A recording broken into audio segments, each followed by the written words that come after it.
I called Gary that night, like, what did you do to Maple? Where are you?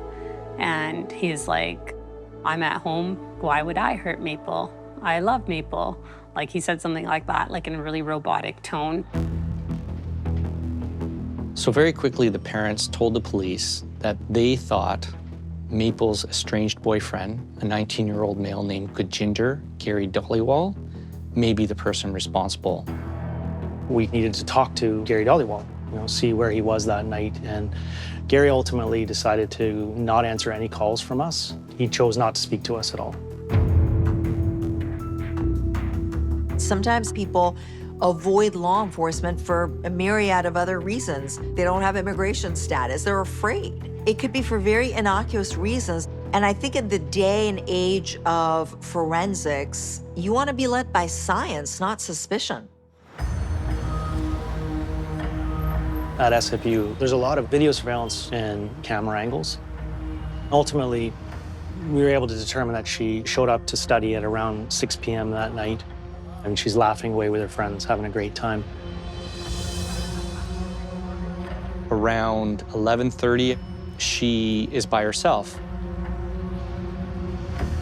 And she comes across Dylan and a group of his friends. By pure coincidence, we learn Dylan is the same person who was assaulted by her ex-boyfriend Gary 3 days earlier at the Tim Hortons.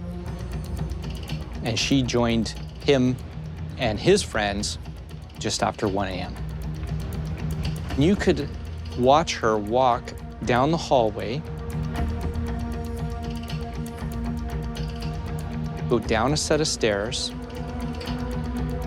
go down a second set of stairs, laughing and joking with Dylan and her friends, carrying her backpack on her back, and walking out those front doors. And there was one camera in particular that was essentially right above where Maple was killed.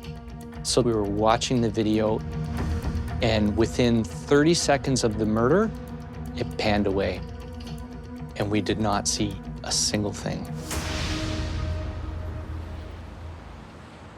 But we did have a video from the area outside which captured a white Dodge Charger fleeing the scene.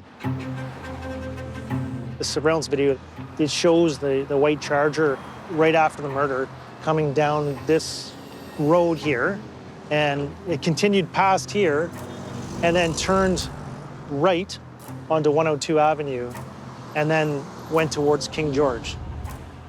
And you could see how fast this Charger was leaving, fleeing the scene. We couldn't see who was inside. And what was interesting about it was this Charger is unique. The Charger had what's called a racing stripe on the back with its brake lights. In 2011, Dodge changed their model design to have this very distinctly different brake lights. Car enthusiasts within the police environment, we knew right away it was very likely a 2011 Dodge Charger. We quickly learned that the bulk of those were rental vehicles. We come across a rental out of Surrey that was returned hours after the homicide.